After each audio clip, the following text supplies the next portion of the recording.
Someone asked, is plastic pills black pilled? I guess they're asking, are you a nihilist? I Um, doubt they mean black pilled in like the red pill, black pill, like that is sense. black pill incels? Yeah. So I don't think that's what they're asking. I think they're asking, are you just nihilist? Because people also use the word black pill to just be like, I'm black pilled on fucking American democracy or whatever. So if you are black pilled, it means you still believe in history and you still believe in your agency in it. But most people, most of the time, in fact, almost all people, all of the time, never had any power to change history. So the only way to become black pilled is if you thought, as like a Marxist, we can actually do this, like this is coming. If you never thought that's coming, you're not going to be black pilled by saying probably nothing will change in my lifetime except things are going to get a little bit worse. This is, again, this history as parody. If history is information and just the stuff that you're taught about history. Another thing, if we have time, I would like to ask you about leftist content creators specifically, because I've made historical documentary videos. You do that. It seems to be like the only thing we have left to do is to make historical content about why leftists lost. You're listening to One Dime Radio. Become a patron at patreon.com/onedime to support the show and get access to extra content. We think that ideology is something blurring, confusing our straight view. Ideology should be glasses which distort our view. And the critique of ideology should be the opposite. Like you take off the glasses so that you can finally see the way things really are. When you talk about a revolution, most people think violence without realizing that the real content of any kind of revolutionary thrust lies in the principles and the goals that you're striving for, not in the way you reach them. Philosophers call someone a relativist, by which they mean it's a person that holds that any view is as good as any other view. My simple response to that is this: no one holds that view. No one believes that every view is as good as every other view.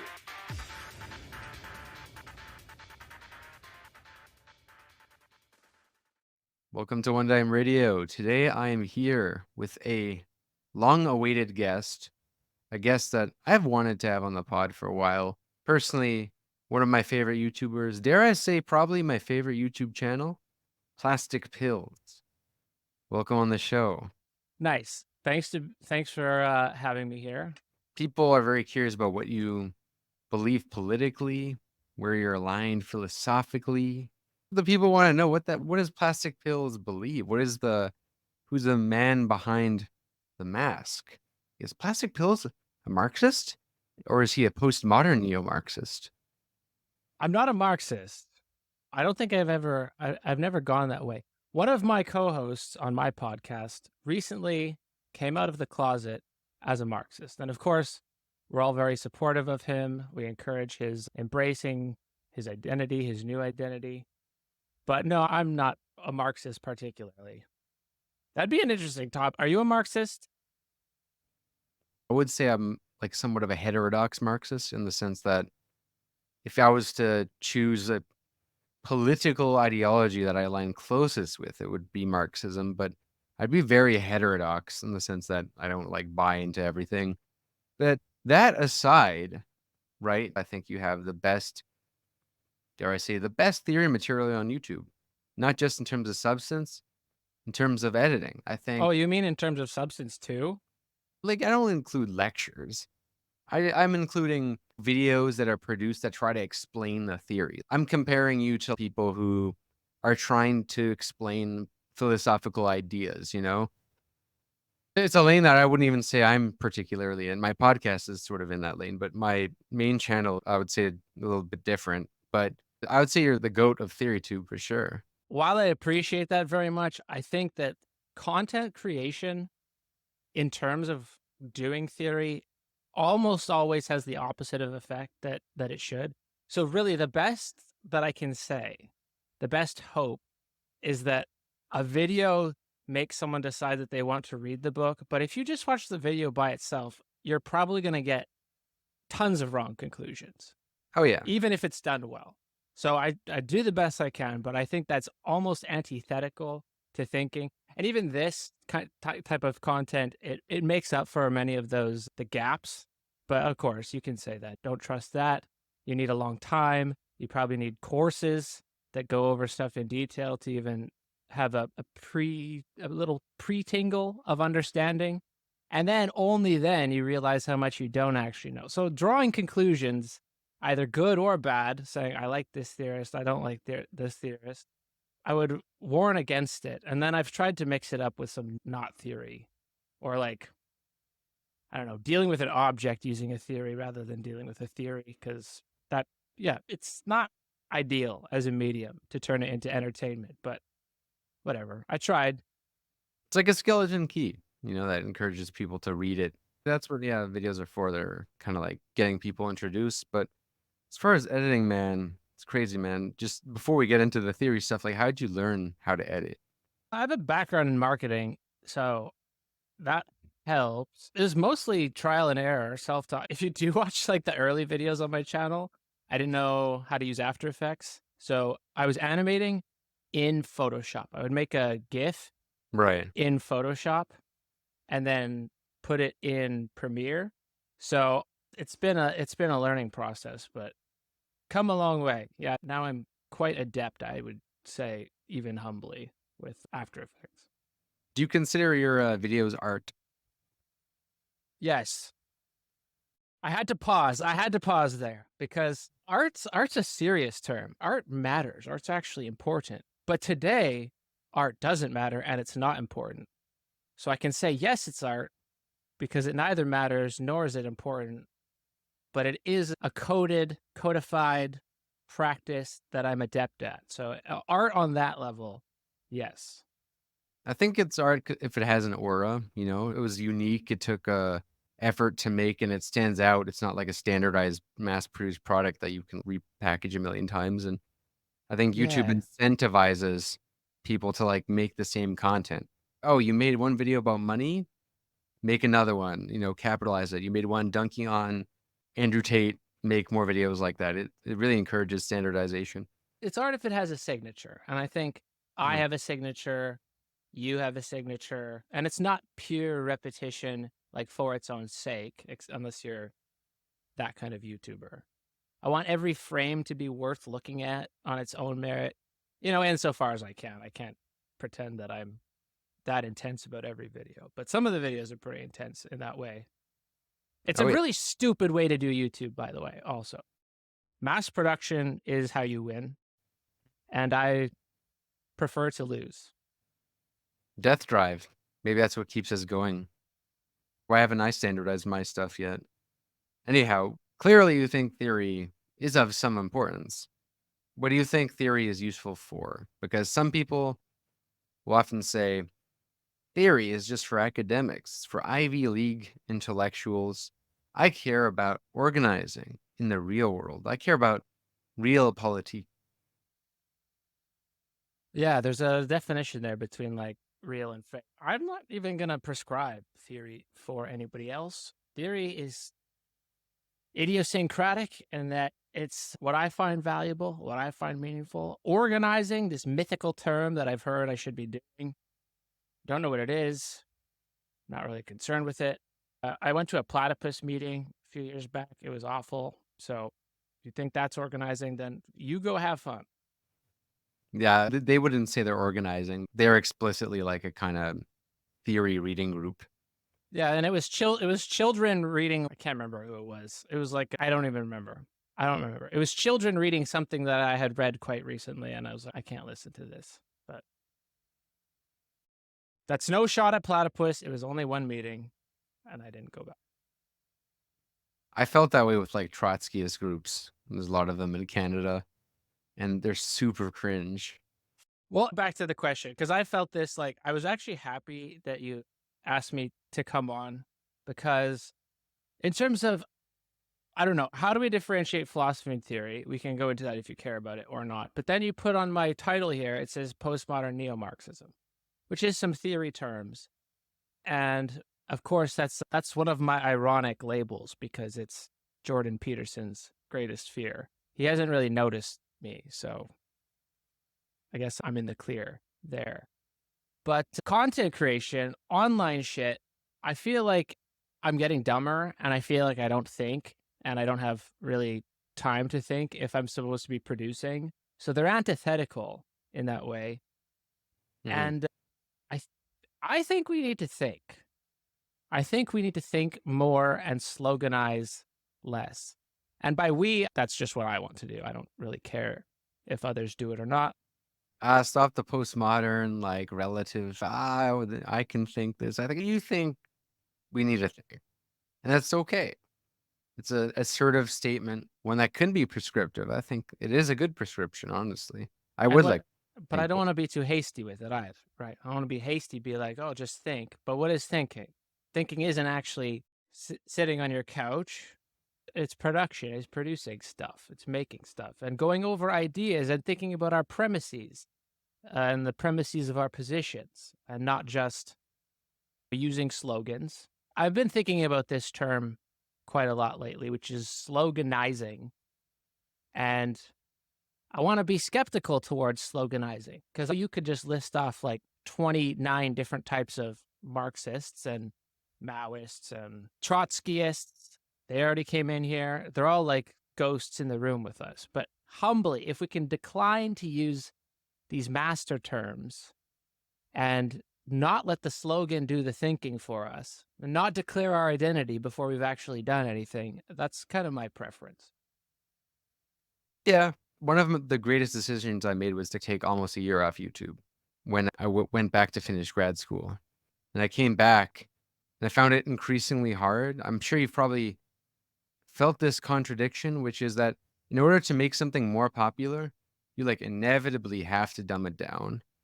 And it's a difficult thing because you sometimes know when you're like oversimplifying something. And I think it's at least better to be aware of when you're oversimplifying because what I feel like is if you only create content and like don't read and sit back, they have like that very narrow view. Do you care about like what your audience thinks? When do you choose topics based on your audience? Because my new video is not at all. It's so like unlike what I usually do.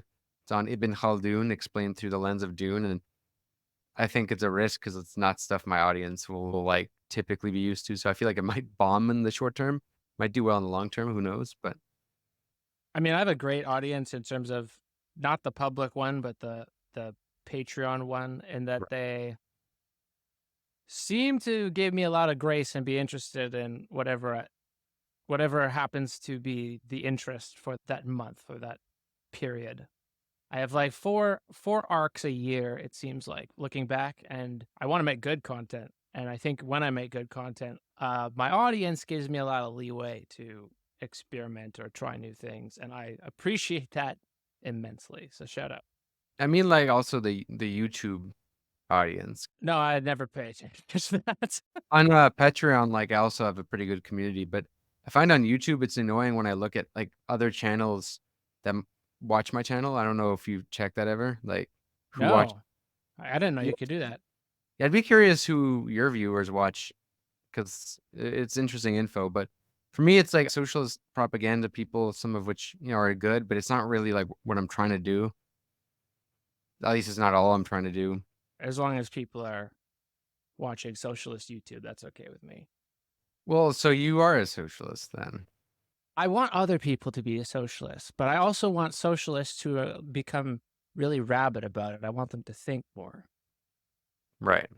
I think I could probably be a socialist. It's pretty easy. Well, what's an abstract category for what identifies your political position? Other than, oh, I believe this thing in my Like head. That doesn't sound very materialist. liberalism, it separates, I guess, like a socialist will think we can do better and we can go beyond capitalism at some like gradually, and how that looks like will vary, I guess, depending on the person and their ideology and whatever. But there are people who, believe in the end of history. Like I debated J.J. McCullough recently that he believes like literally like capitalism and liberal democracy are the end of history. There's nothing better. And it's true now, but he doesn't think anything ever. He just thinks like the system is the best it could be. The only thing it could do better is like get rid of extremism. I don't know. I think we can evolve the human species a little better Oh, there's the Marxist humanism coming out. Oh, we can get into this humanism and anti-humanism because you talk a lot about post-humanism in your videos and pod. I think post-humanism as a theory, if you were talking about like Althusser, is very useful, but as a politics, it's a dead end. But I'd be curious what you think about like why you don't like humanism, Marxist humanism. Well, okay, you're asking two different questions that would take us in two different directions, and I'm fine with going in either. But one is humanism as a philosophy, and then the other with reference to like, what do you call them? Althusser. We got neo-Marxism. Neo-Marxism is in the title, and if neo-Marxism is even a thing. But then before that, if we're talking about end of history stuff, then we're getting into something that's not perhaps metaphysics, but the philosophy of the time. And both I really want to emphasize are philosophical questions. Because if we just say, I'm a socialist, thus I believe this about history, then I think your politics are just fantasy football on Twitter. And that's really not interested to me. I know it's interesting to people who are in Marxist, Leninist, Maoist Discord, and they have their little thing going on, and they say, well, we disagree with this person because they believe in that. But what you believe about the future really has no bearing on the future in almost every case. So, yeah, I guess my question back to you is, which avenue do you want to take? Sure. I think they're both philosophical questions, though, not political questions. Actually, I'm a little afraid to go into the humanism, post-humanism, because that will take us into a lot of things like politics versus philosophy and myth. I have some spicy takes on that, but I don't know if we should go into that just yet. But you mentioned neo-Marxism, and postmodern neo-Marxism is in the title because it's something you kind of ironically embrace. Like your first video, I think, or was it your first podcast, was making fun of Jordan Peterson, right? And he's famous for popularizing this sort of term, postmodern neo-Marxism, a catch-all term. I mean, does that actually mean anything? Because I think a lot of us will like to laugh at Peterson, They watch the Cuck philosophy video debunking it. But is there a kernel of truth in a possibility of a postmodern neo-Marxism existing? Like, is that a category applicable to some people? Totally not at all. You have to wear two different pairs of pants at the same time to be that. But even independently, I don't think those terms really have anything to do with each other, or they reference anything by themselves. So, like, when you're academically speaking, at least, when you say neo-Marxism, what you're referring to is 20th century Marxists who either mixed in structuralism or Freud, or psychoanalysis more generally, with Marxism, because the causality in Marxism, specifically on the point of ideology, it doesn't explain enough, or it's too broad, or there are too many cracks in it. So usually when you say neo-Marxist, you mean someone like Althusser, who does structuralism and Marxism at the same time. But like he would call himself just a Marxist. So does that term mean anything? Sure, it could. Like if it's useful, then it does mean something. And if it's not useful, then it doesn't mean anything. So it's useful to Jordan Peterson because he can lump in everything that he disagrees with into one word, including Derrida and Foucault and whoever else. And postmodernism, no, it doesn't mean anything. So we don't even need to go into that one. That's a category that itself is ambiguous, isn't it? Which? Postmodernism, because people label Foucault, Derrida, Baudrillard, and Deleuze into that category, which, what the hell is postmodernism anyway? Like, in order to lump those people together, the only thing that you could really say is that postmodernism has a stylistic element that is against like philosophical writing. But in terms of content, like there's no chain that links those people together, right? but they're French. And they're French. So, and apparently they were like funded by the CIA, according to some new theory channels on the internet. Well, I guess postmodern in the sense that they're just, some of them at least, are describing an epoch of post-modernity, right? Perhaps Baudrillard, probably out of all of them, could be most aptly described as like a postmodern thinker in the sense that he's capturing like postmodern time. I don't know. You're very Well, Baudrillard was asked this, like, people call you a priest of postmodernism. Are you? And he just says, I don't even know what that means. Like, it's, he says, I can't resist the interpretation because people will call you what they call you, but none of my notions have anything to do with that. So I don't know if you want to dissect this more, any of these things I'm happy to talk about in more depth, including this term if you want. You have a video called "Why Postmodernism is Good," actually, a clickbait title, but Yeah, it's for yeah, that's for the algorithm.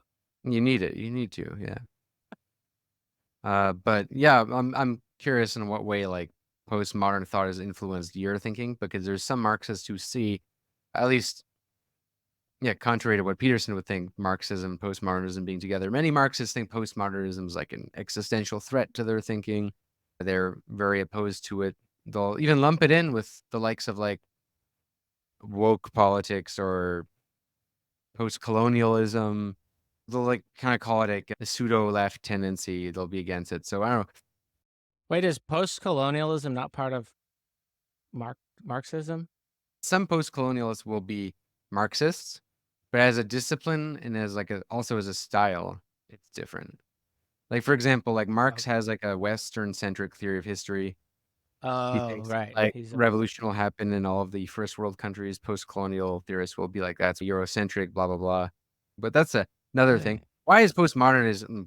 What's good about postmodernism? Well, so I need at least a working definition from you about what you think most people think postmodernism is. Okay, I mean you're flipping it back on me, but Well, I just need to know, like, for our local, constrained, contextual conversation here, what definition are we going to work with? And then we'll find out if it means anything in this conversation. sure. Yeah, you have yours, but I guess if I'm to give mine, there's postmodernism, which is more of a kind of amorphous term, and then there's postmodernity, which I think you could like define more easily, like vis-a-vis Frederick Jameson. It's like a kind of period of what people call late capitalism, in which some of the things associated with modernity are pretty much in decline, like one of them being a grand narratives. In modernity, there's a grand narrative of history progressing forward, whether that be like a narrative of, liberalism, capitalism, democracy, or anti-communism in many ways is a grand narrative. You have a kind of decline of grand narratives in the late capitalist era. I guess also like presuppositions of the Enlightenment, like that humans can achieve strive for reason, etc., are kind of like people believe in that less now. So I guess people associate postmodern thinkers who actually kind of touch on some of these themes, like Foucault. Foucault is associated as a postmodernist because he's skeptical of grand narratives and he's also skeptical of reason as a concept. He puts like all of these kind of a prioris into question. And it's also a style, like you mentioned, in the sense that it's very anti-totalizing. And as a result, it's so like hard to read that it is hard to define, perhaps. Yeah. So here's the difficulty. All that goes into it, and it's one thing. So, okay. I would say off the bat, if you're going to say there is a period called postmodernism that is different from other periods, you're also authorizing yourself to be a kind of view that stands outside of history and looks down at it. So you're saying we had the medieval period, we had the modern period, and now we are entering the postmodern period. So as a periodization, these things don't like, it's really weird to describe things in that way, unless you're taking a view as an author, usually as a historian or philosopher, a Hegelian, of standing outside the entire scope of all things that happen, looking down at it and saying, I can just organize these into little categories. Now, it's not postmodern to say That's a really weird thing to do, right? Modernists since the 19th century have said this is a weird way to do history, to divide things into epochs and then try to draw conclusions about our epoch from an analysis, a cursory analysis of other epochs.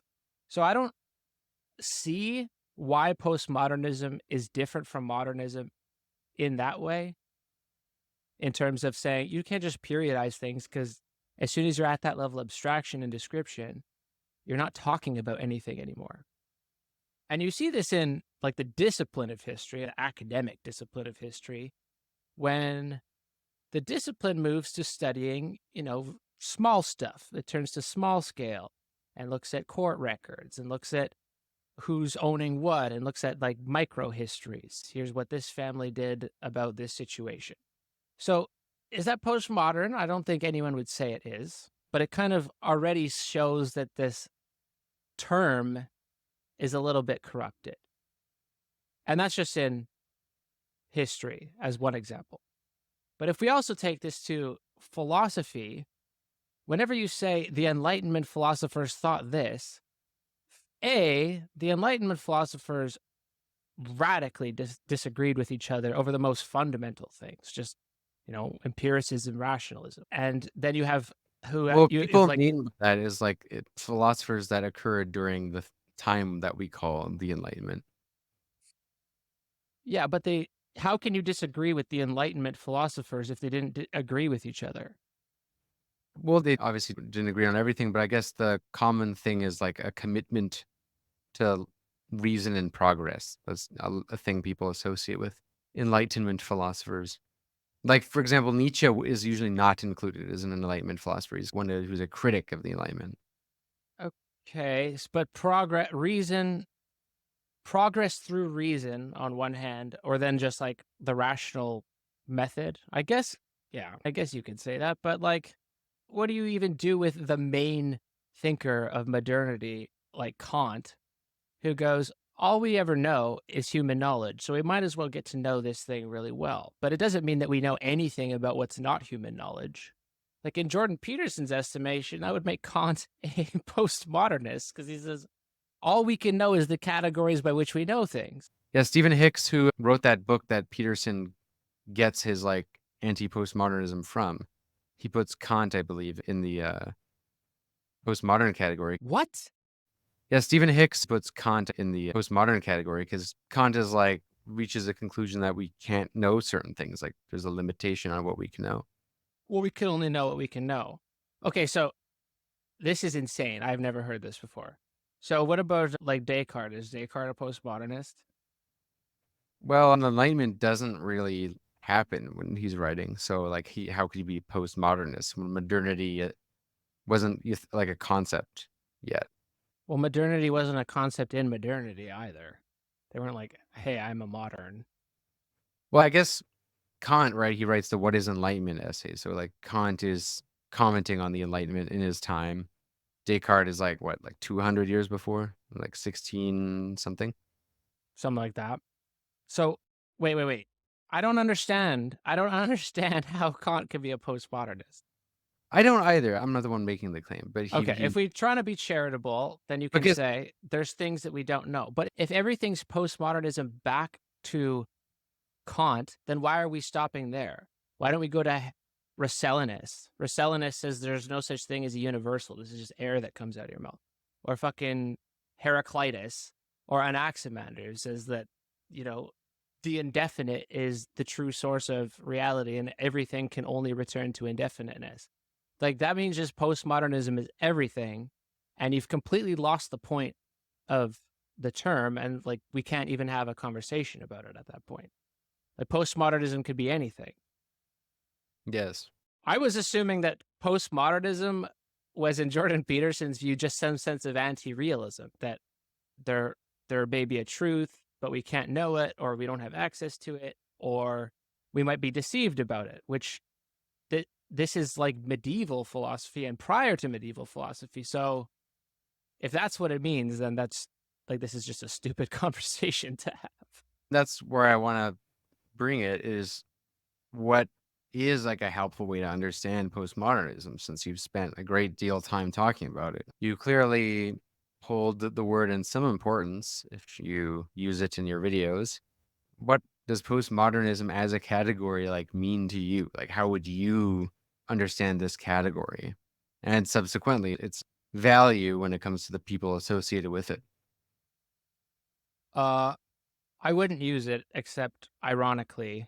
And I guess when I do use it, it's that, okay, everything is relative. There's no stable kernel of truth that we can all just accept together and all believe in together that is there and never have to question it. Because that's religion. So anything besides a cult is then postmodernism. But okay, if I can, I know what you're asking, give you the best charitable reading possible. I'd say there are certain values and values associated with the Enlightenment, like you said. Rationality, I can't think of an Enlightenment philosopher specifically that said rationality is not a good method.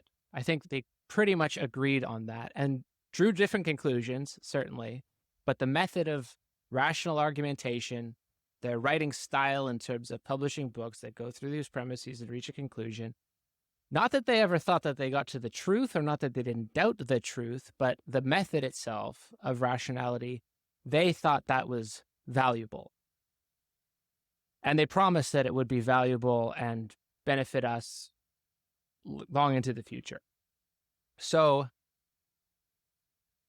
and no one, including so-called postmodernists, Derrida, Baudrillard, Foucault, I don't think that they think that rationality is not valuable. But maybe they thought that the value of rationality, even while they're using it, or at least this applies to Derrida, I don't know about the other two, but the value of rationality is in how it functions, and as a discipline, it gets its value from being valued.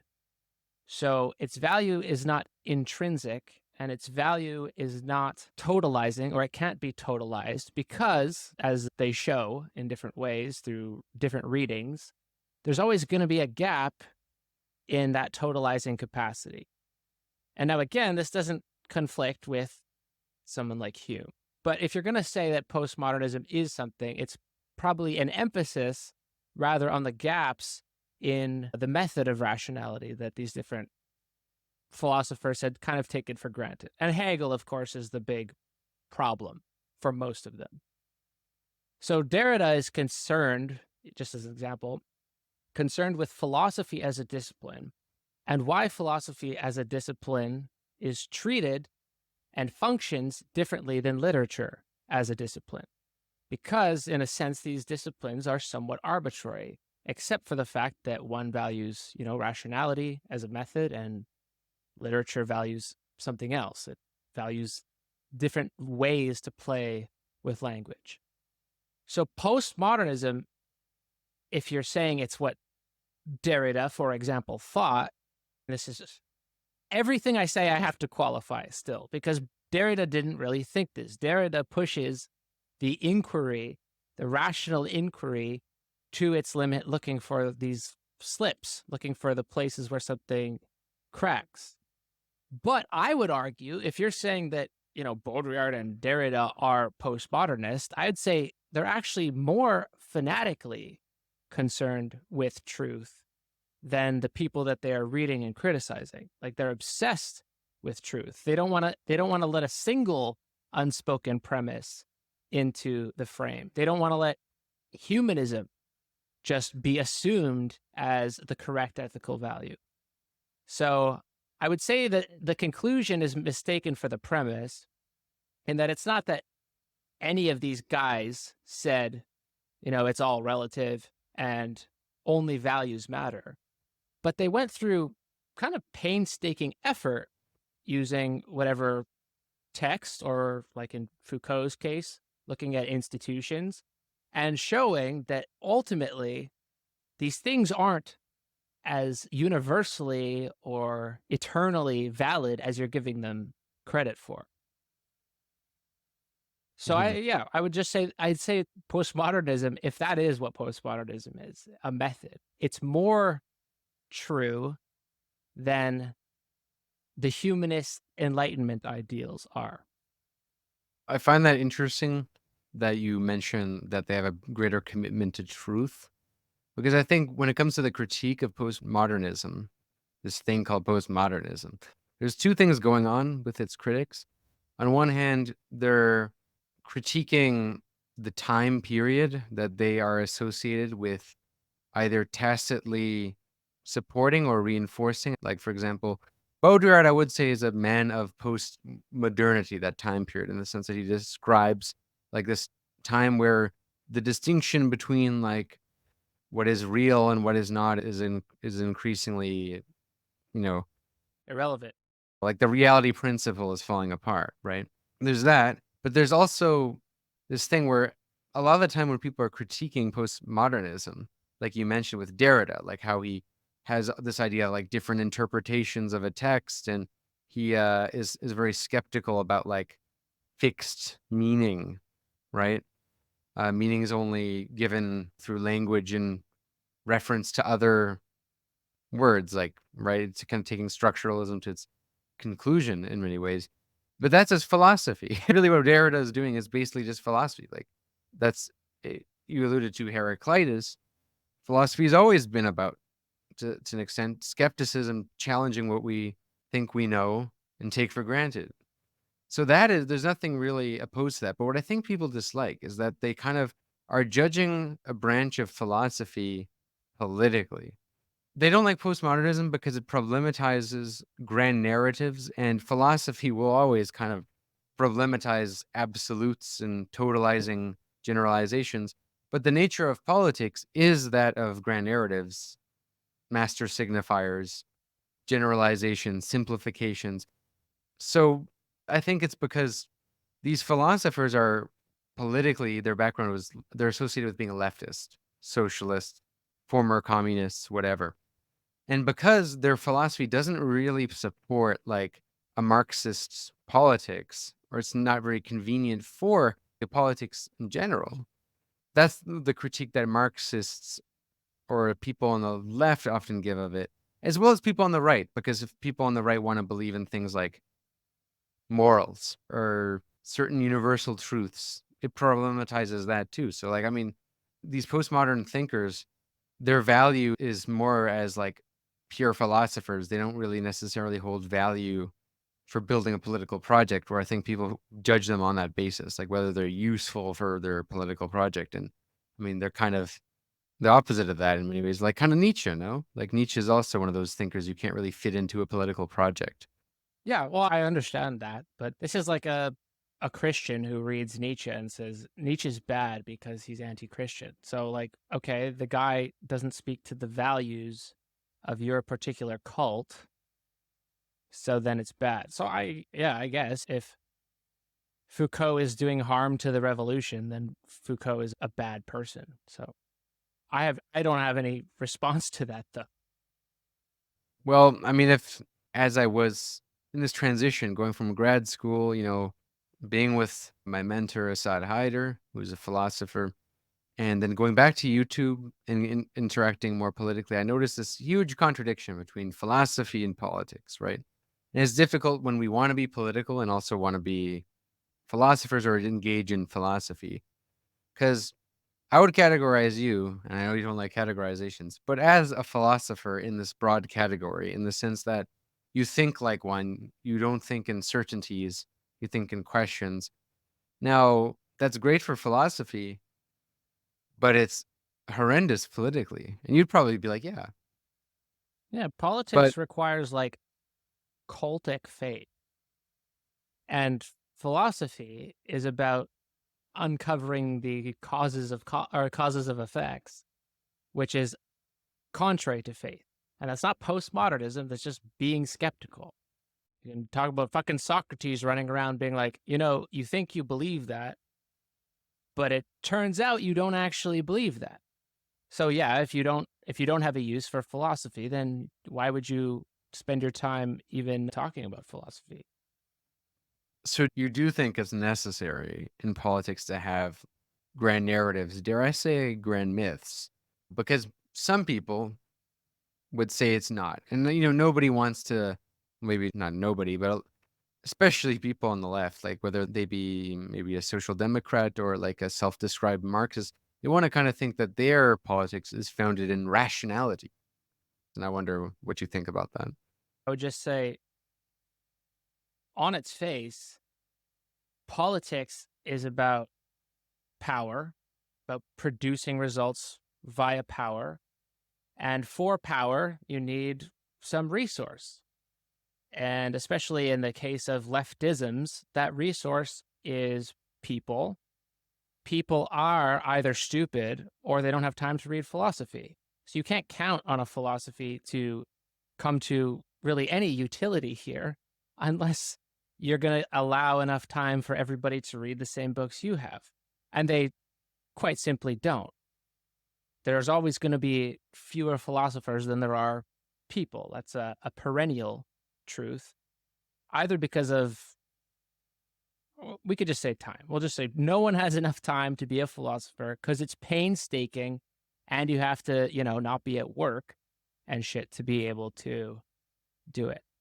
So I don't know what those people that you're mentioning are bringing up, but I would say, no, you have to deceive people. You have to get people hyped up, and being hyped up is exactly the opposite of this slow, rigorous process of thinking.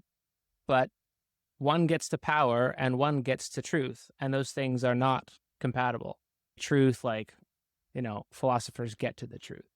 Philosophers at least try to clear all the preconceptions, all the slogans, all the misuses of terms out of the way, and so on. So there's a fundamental difference in goal between the two. I will say that this contradiction is my biggest criticism of Marxism, in that it attempts to be a theory of everything. It attempts to be, on one hand, a kind of doctrine, a political project, but it's also a very rich field of theory, which is all about investigation, all about criticism of all that exists. And those things are kind of different projects. And I feel like when one does both, they water down the process of both things. But just in general, philosophers make bad politicians and vice versa.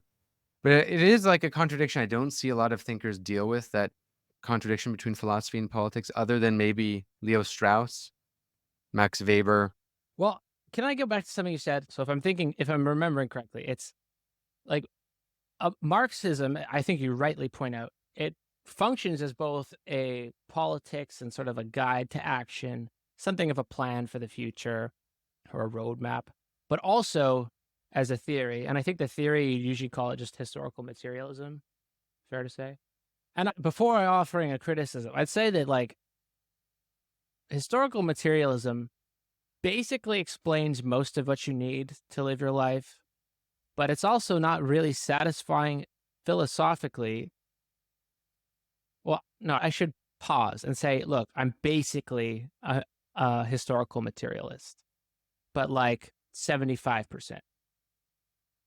So if I get into an argument with a Marxist, then it's going to be over historical materialism, because that's the thing that they say is everything. And I go, no, that's only 75% of stuff. But if you want to explain a contemporary political situation, it's who owns what, how are they using who owns what, why do they have two geriatric candidates running for this thing because of a party structure that's funded by donors, blah, blah, blah. So no shots at historical materialism, except when you're trying to do philosophy, you want to interrogate categories. And material is not a material category. Material is an ideal category. So as soon as you try to explain, and by the way, I know there's probably people freaking out, but this is not just my critique, but a critique of historical materialism, is that you're representing after the fact something as material, but you're not doing it using a material framework of knowledge, because there's no such thing as a material framework of knowledge. The framework of knowledge has to take place in argument, treatises, books, writing, and those things are material in themselves, but the form is not. The form is a repeated pattern that philosophers have done since philosophers started writing, and arguably writing is the beginning of philosophy. So you can't just say material and I'm done with that, because you have to interrogate, okay, if there is material and then other stuff, then what do you do with the difference between form and content? What do you do with the fact that people believe things that are untrue? Does belief have a material basis? And I don't think those questions are answered best by historical materialism alone. But I also agree that if you're trying to get something done out in the world, you can run around with historical materialism and it'll basically answer most of the questions that matter. Yeah, and also, even if, assuming you have this sober analysis of material reality that's objective and totally not value-laden, you eventually have to tell us what you think about that reality. Yeah, you have to tell us, like, this is the fundamental issue, is where do values even come from? Why are we considering certain things values and not others? And there used to be explanations for that usually go back to, well, the things in the mind of God, that makes it real. But if you don't have things in the mind of God, and you have a Kantian universe where you can see only so far and no further, then you have to question the reality of these things. Like, they're not given a priori. That's very interesting. Yeah, Leo Strauss's whole thing is basically that modern political thinkers, specifically targets political philosophers, make the mistake of using the same theory that they use to prescribe a political vision as the same theory that they use to explain the existing world. So they blend the real and ideal together. And this is, of course, Marxism does this, but he also thinks that the social contract theorists do this too, like Hobbes, Rousseau, and Locke. Whereas what he likes about the Greeks, like Plato and Aristotle, is that they have they hold the conflict between the real and ideal, because he thinks you need this dialectic between the real and the ideal, because the ideal is what's necessary politically, and it's also necessary for human society, but philosophy also needs to always interrogate the real. And this is why he's such an elitist. Strauss thinks like the masses getting involved in philosophy is bad for this reason. He thinks that like you need to Yeah, well, they can get involved because they're too stupid. But the philosopher knows. The philosopher is the one at the top that really knows, there's nothing underneath values. Values is the bottom, and there is no truths. But you can't go to the people and say, oh, hey, there's nothing underneath all this. You have to, like you said, you have to sell them a myth for political power to be possible. So yeah, he's definitely an elitist in that sense, but I don't think he believes that there's any like reality underneath all this. But besides power, that's a big reality. Well, in the sense that he thinks that there are like ideals that we might not know and might not actually like exist concretely, but we can strive to, in the sense that like Right, Plato's world of forms. For sure, but they're made up. Yes, they're made up. But like what I mean is he thinks we still need that for society. Like, for example, if we all questioned what justice meant, he has this passage at one point somewhere in one of his lectures where he's like, if everyone thought like Nietzsche, society could not function. Yeah, that's right. Yeah. What does that say for the project of the Enlightenment, though? The enlightenment of mankind? Well, we got the Enlightenment. We have Wikipedia. Wikipedia is the dream of the Enlightenment, and we have it, and everyone's like just as stupid as they ever were, if not more stupid. So, failed project or successful project. But this is like the flip side of information. And you can say, like Strauss does, no, people are just too dumb, or you can say people don't have enough time. But whatever it is, it's like, yeah, you can't give the real knowledge of power and the reality of power to everybody. You have to deceive everyone in order to be a politician or a political philosopher. That's very Machiavellian. But if everyone thinks like Machiavelli, society doesn't work. Well, they can't. Like anyone can Google Machiavelli and read it, but they're not going to. So there's no threat. Yeah, well, they have Robert Greene. So that's the replacement for Machiavelli now. 48 Laws of Power. They can read that. if we could turn this back, this cultic sort of knowledge that there's like a master who has the secret, and whoever your master is, because everyone's gonna have it, and your master might be the dialectic itself. But insofar as philosophy is anything, I think it's basically metaphysics. And every philosopher, qua philosopher at least, starts with metaphysics before getting to politics, and then all the other branches that come after that, aesthetics, moral philosophy. But I'm interested in philosophy as having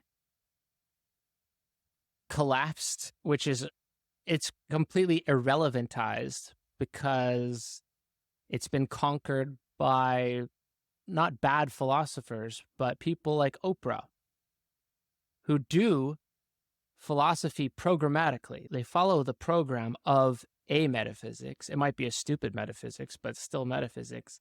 And I'm thinking of like the lucky girl. I watched a TikTok of a girl who was reflecting on the fact that a fan was not real. And I find this fascinating. She was using it to do some law of attraction stuff, like I make the fan real by believing in it, which is, not unlike a rationalist philosopher from the 16th century. But then how do you divide real philosophy as valuable when this is what the philosophical landscape is? It's a metaphysics of the law of attraction, where if you believe something hard enough, then the universe as this sort of mechanism just has no chance to resist except for give you the thing that you want. If you believe that you're rich, then you become rich. Because if it didn't happen, you just didn't believe hard enough. Yeah. It's unfalsifiable, but, a lot of pre-modern philosophy is. This made me think of pragmatism as a school, because William James has this book called The Will to Believe. And here's what your take on pragmatism in general is. And what I mean by that is people like William James, John Dewey, to bastardize what they kind of think, but like they resolve the problem of truth, what is truth philosophically, by kind of saying, well, truth is what's useful to you. And why Like- is that not postmodernism, huh? Everyone's a postmodernist? Well, what's interesting is Jordan Peterson, he likes philosophical pragmatism. He likes the American school. I don't know if you have takes in that, or if you had like the assigned pragmatism in your philosophy courses. I believe that as well. I don't think if we're going to discover some kernel of truth that is unassailable. And like I said, I don't think anyone believes that. You don't need to be a postmodernist to believe that. Maybe unless you're a religious person or a Marxist. But this is like the cultic form of knowledge means that I have perhaps not a kernel, because this makes the truth into some sort of like object that exists out there. And I don't even know who would consider it that, but at least the method. If we use the historical materialist method right, then we will know the truth of everything. But insofar as Marxism crosses this boundary, as you described, between a system of metaphysics and a political plan or a political outcome, then it doesn't matter if you're right. It doesn't matter if you know it by yourself. You need to get enough people to believe in it. And again, it doesn't even matter if they believe in it correctly, as long as it is functional. And if I'm talking about philosophy, do I think it has some functional purpose out there in the world? Not really. This is kind of just an area of interest to me. And I don't go badgering people about their philosophical beliefs. Friends who are not into philosophy, I'm not going to talk about them with philosophy. If something is valuable, it's because someone is valuing it. And I'm calling this the cult that values that interpretation, the cult that values that secret, the cult that tries to protect it behind layers of whatever it is, obscurity, or their father figure, their father thinker that they will defend and go to bat for no matter what. This is like, it's identity politics, is identifying with a cult of value. And that's what I'm saying philosophy is. And that's why I'm saying I value it. Not that it's better. I like it because I like it. I like it the same way I like paintings. Well, it might be the way you get jouissance. That's how I explain my interest in all of this stuff, really. It's like, because there's stuff where we do for pure material interest, and then we do stuff that because we get some kind of enjoyment out of it. I want to go narrow more into certain questions my Discord wants to know about your stances on certain philosophers.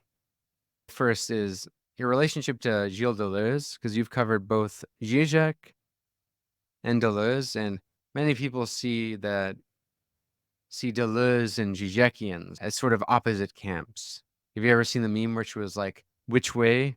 And it's like Nietzsche, Deleuze, someone else, but like Nietzsche, Deleuze, or Hegel, Zizek, psychoanalysis. I'm curious, like, what you think of this. Who are you more convinced by in terms of like which work do you find more valuable? It sounds silly to talk about camps, but they do exist. There's always a war between them. You could, in the podcast world, maybe like Acid Horizon would be like Deleuze people.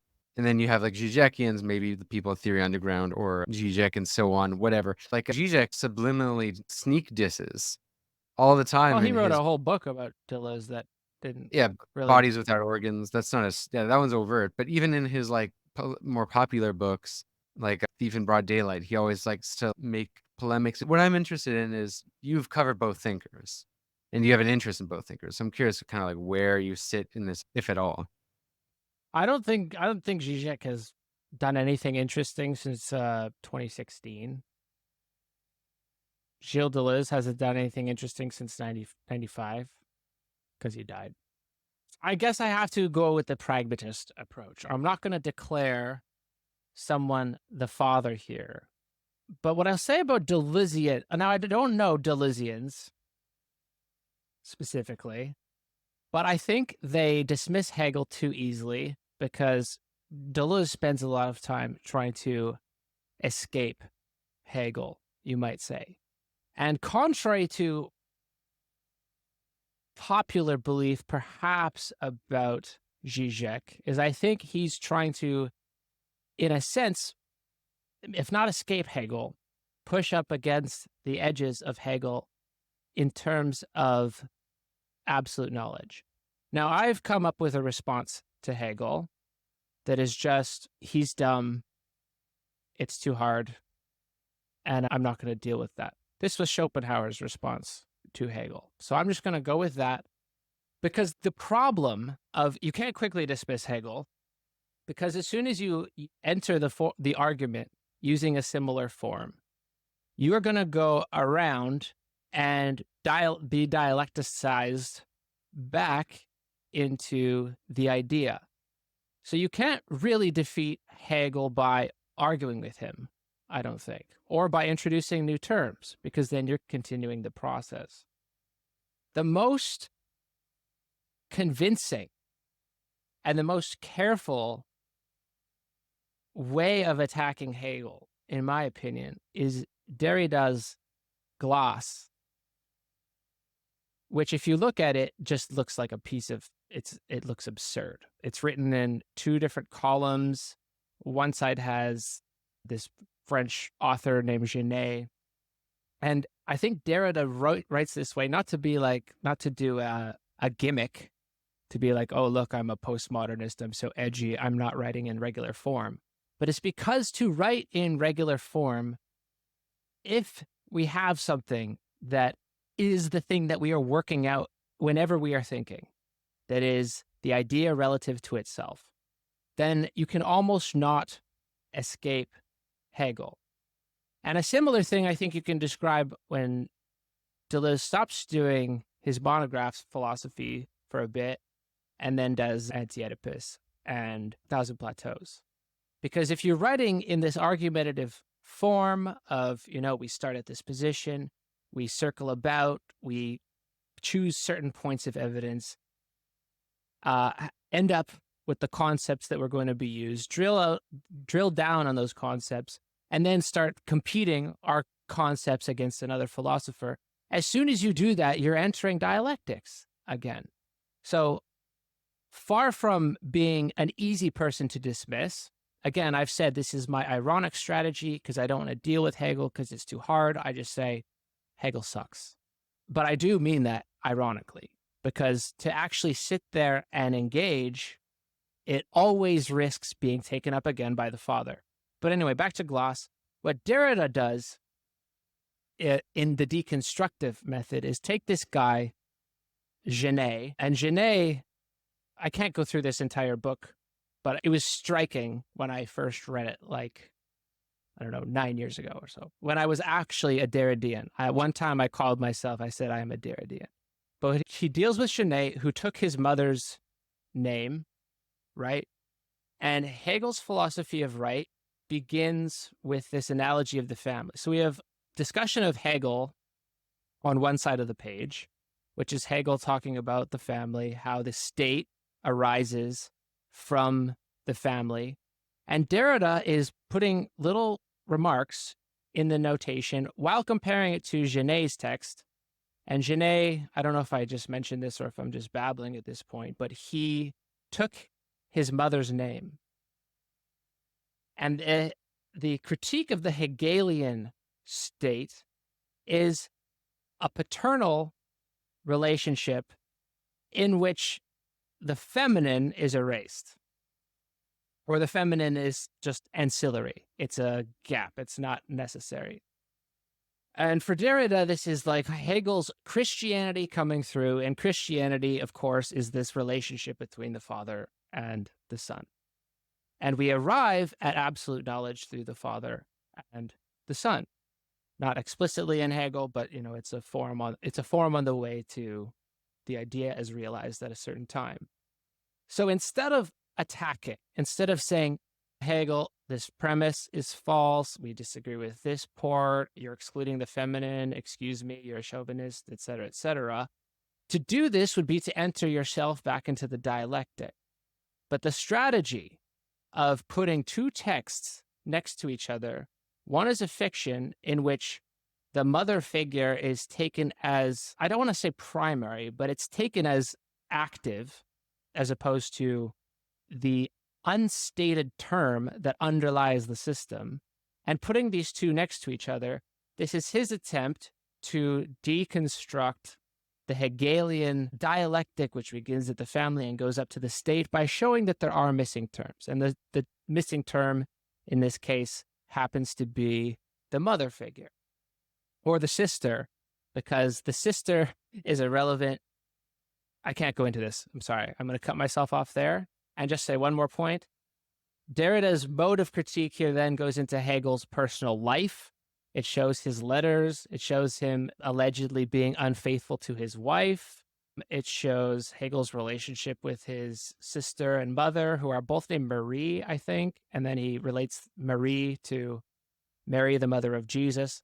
Wasn't Hegel's sister like in love with him or something? Yeah. He brings up this hint of incest because Hegel's family doesn't have, like, it can't have incest in it, of course, if it's going to lead to the state down the road. So instead of taking it head on, there's all these suggestions. And instead of taking the position of I am the authorial destructor of this great thinker of Western philosophy, I'm going to show how good I am by arguing against him, Derrida kind of realizes that's a trap and takes this alternative route. So when you get to Deleuze and Guattari, I think they are also attempting to not fall under the law of representation by writing a treatise against Hegel. Because if you write a treatise against Hegel, you lose. So Zizek and the Hegelians, again, Zizek's style does not imitate Hegel's style. He brings in whatever he wants. He tells jokes. He says stuff that's blatantly false for some reason.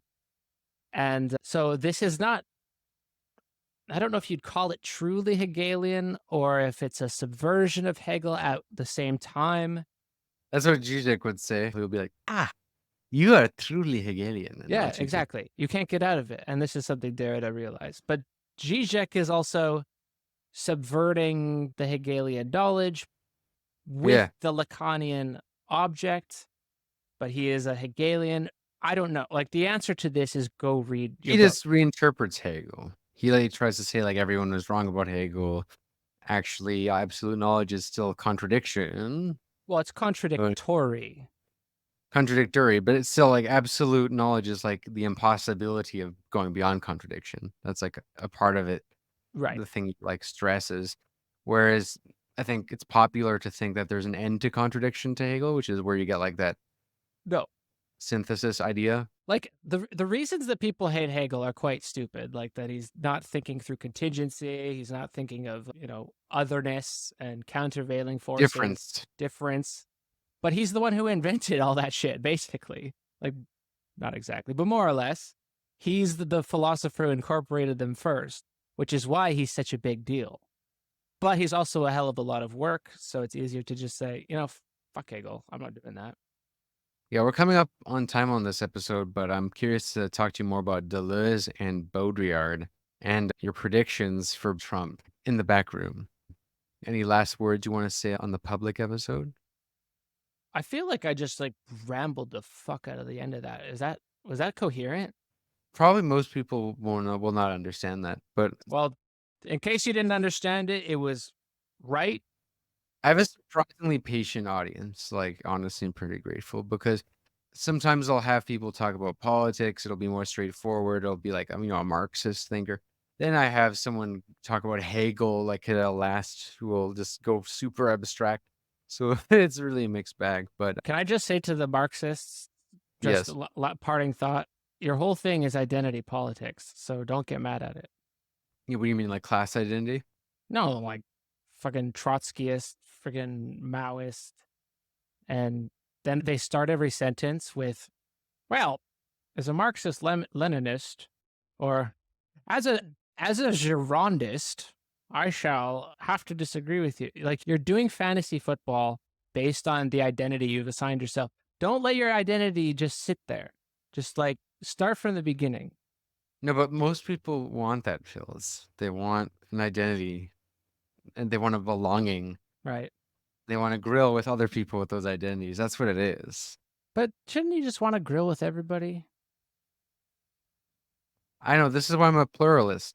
Like politically, I think we can't go beyond pluralism for this reason.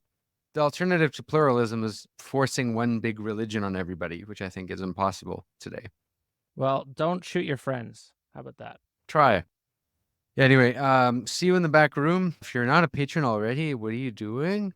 This is where clearly all the cool kids go. It's the cool club.